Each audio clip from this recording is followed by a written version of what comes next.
how did you make sure your software was perfect? You already explained that, but the hardware. So good call out.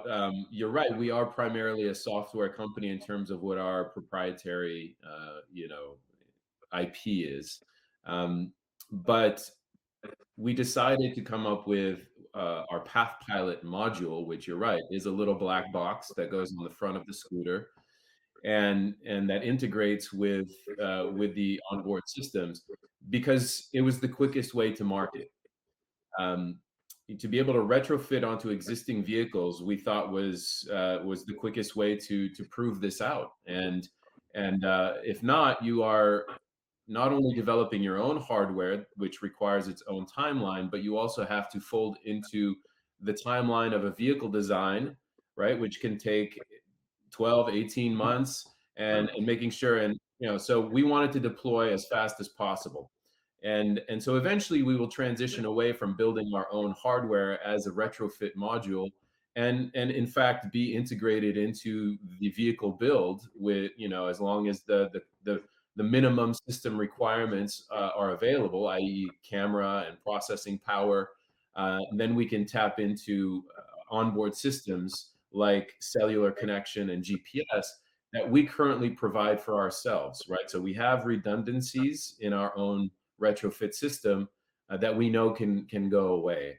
But for time to market and proving out our technology at scale, we did have to be a hardware company, and that's the part that I'm talking about, is going from prototype to fully. Now we're on version 3 of our production run, right? And that takes significant resources, and especially in during the pandemic, which saw some crazy um, you know, Delays as well. circumstances around supply chain and availability of components and things like that. Yeah, I was going to ask you about that actually when I heard that you started in 2020, knowing that you also had to develop the box. How did you go about the delays in the factory? I assume the hardware is made in China or in Taiwan, or it's an American product. Yes, so that's one of the things. All of our engineering, uh, prototyping, and manufacturing occurs here in the U.S. We build in Ohio. So that was Wow. one of the things. Given the restrictions of travel, we had to keep it close to our engineering teams, and our CTO is based in Ohio, and that made it much easier to manage during these challenging times. Yeah, I think that really helped out during the pandemic because I know I was trying to get bikes from China, but it took 6 to 9 months just to even get bikes.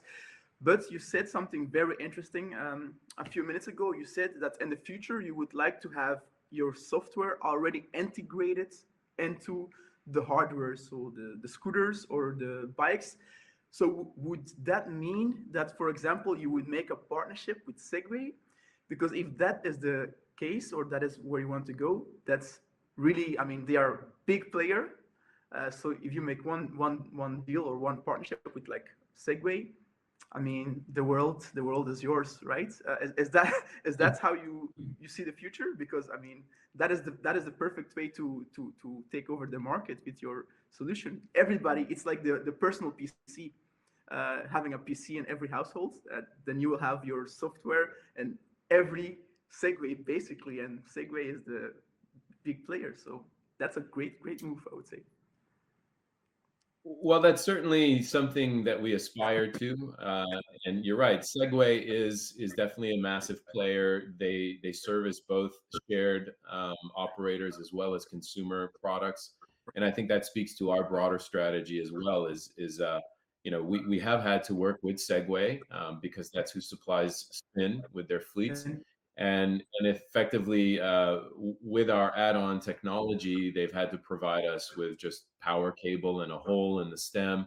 um, but certainly conversations are ongoing to basically provide the software to their hardware enabled. And so future vehicle might be designed not just by Segway, by the way, right? I mean, you have Okai, you have Feishen, You have the consumer brands that all build in China, but you also have micromobility companies that are vertically integrated and that design and build their own vehicles. So Yeah. and we're also vehicle agnostic. So, if it's a question of a bike, an e-bike having this on board, well, we will work with the engineering teams and manufacturers of the e-bike to integrate what we need to deploy our technology. Same thing for e-mopeds, right? We can play with e-mopeds as well. So I think, yes, you've tapped into our broader strategy, and I would also say that I think it's our vision that down the line